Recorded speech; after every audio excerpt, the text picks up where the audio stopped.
तो फ्रेंड्स हमने figures of speech पढ़ा है डे 3 क्लास में। तो आज हम क्या पढ़ने वाले हैं कि फिगर्स ऑफ स्पीच में सबसे इंपॉर्टेंट जो एक फिगर्स ऑफ स्पीच है उसके काइंड्स पढ़ेंगे। ठीक है, तो उसके काइंड्स है आयरनी के काइंड्स हम लोग पढ़ने वाले हैं। ठीक है फ्रेंड्स, तो आयरनी का मतलब क्या होता है आप लोग बता सकते हैं?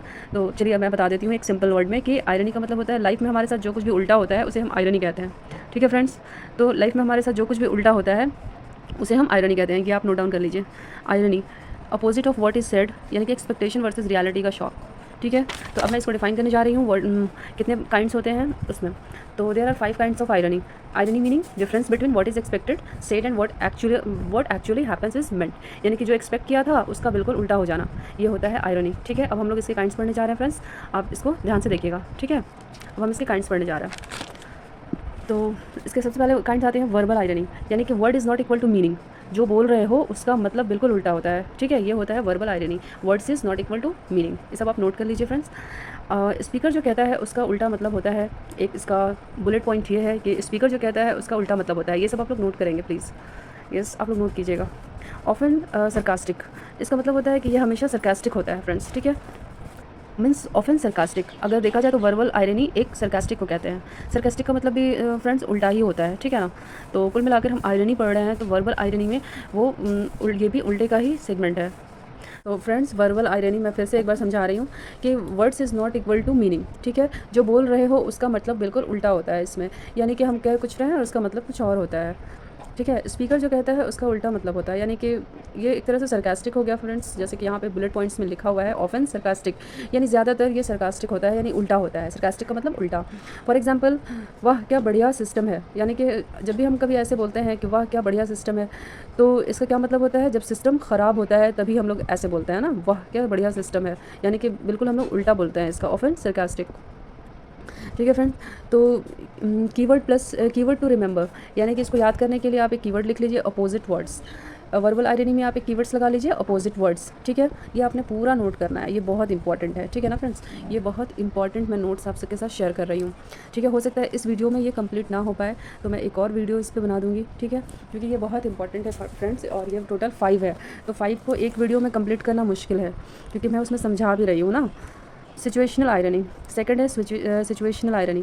Expectation is not equal to result, इसका मतलब होता है expectation is not equal to result, जो होना चाहिए उसका बिल्कुल उल्टा हो जाता है।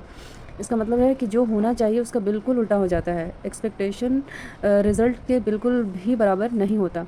फॉर एग्जांपल, फायर स्टेशन में आग लग जाए, अगर फायर स्टेशन में आग लग जाए तो ये तो सिचुएशनल आयरनी होनी चाहिए ना फ्रेंड्स, क्योंकि आयरनी का मतलब ही होता है उल्टा, जो हम सोचते हैं बिल्कुल उसका उल्टा हो जाता है। तो ये सिचुएशन के हिसाब से ये सिचुएशनल आयरनी हो जाती है। ठीक है फ्रेंड, तो कीवर्ड्स टू रिमेंबर इसका लिख लीजिए अपोजिट सिचुएशन, यानी कि सिचुएशन बिल्कुल अपोजिट। ये मैं आप लोगों को इसलिए बार बार पढ़ा रही हूँ क्योंकि आप इसको नोट डाउन कीजिए, क्योंकि ये figures of speech irony UGC net favourite है। ठीक है फ्रेंड्स, तो यूजीसी नेट फेवरेट है ये आयरनी। ठीक है ना, तो इसे आप अच्छे से नोट्स बना लीजिए।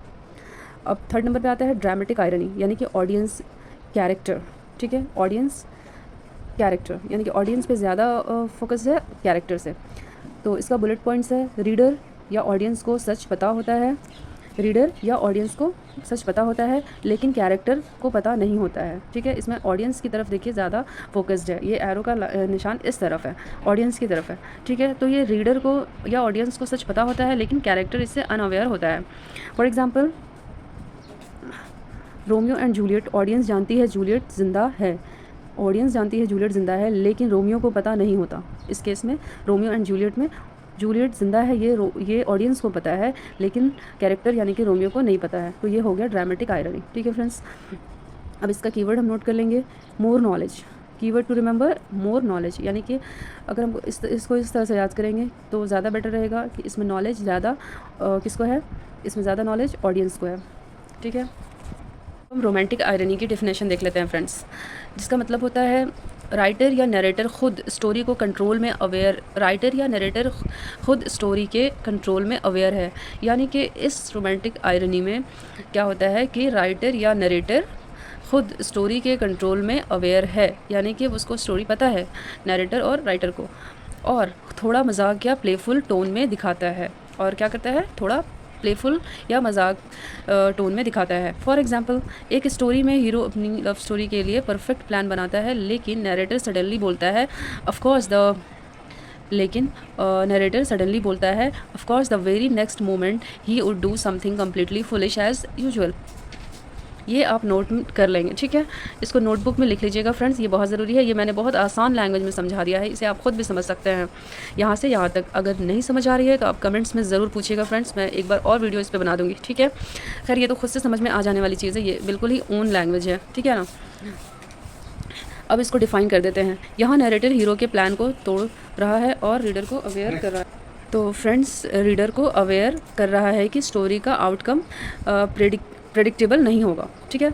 यहाँ नैरेटर हीरो का प्लान को तोड़ रहा है और रीडर को अवेयर कर रहा है कि स्टोरी का आउटकम प्रेडिक्टेबल नहीं होगा, ठीक है फ्रेंड्स। ये मैंने बिल्कुल आम भाषा में लिखा है ताकि आपको समझ में आ जाए। अगर फिर भी समझ में नहीं आता है तो आप प्लीज़ कमेंट कीजिएगा, ठीक है। अब इसकी टोन देख लेते हैं, थोड़ी प्लेफुल और मजाक भरी होती है। अब इसकी टोन यानी कि रोमांटिक आयरनी की टोन क्या होती है, थोड़ी प्लेफुल होती है और मजाक भरी होती है। टोन थोड़ी प्लेफुल होती है और मजाक भरी होती है। एग्जाम्पल देख लेते हैं। एक पोएम में पोएट बोलता है, इसका एग्जाम्पल देख लेते हैं हम लोग। एक पोएम में पोएट बोलता है I shall write a perfect ending but I keep losing my pen. इसका एग्जाम्पल अगर आप नहीं समझ रहे हैं तो मुझे प्लीज़ कमेंट्स में बताइएगा फ्रेंड्स, क्योंकि इसका एग्जाम्पल बिल्कुल आसान है। ये देखिए, ये रोमांटिक आयरनी है, ठीक है। इसका एग्जाम्पल चले मैं आपको समझा देती हूँ, ठीक है।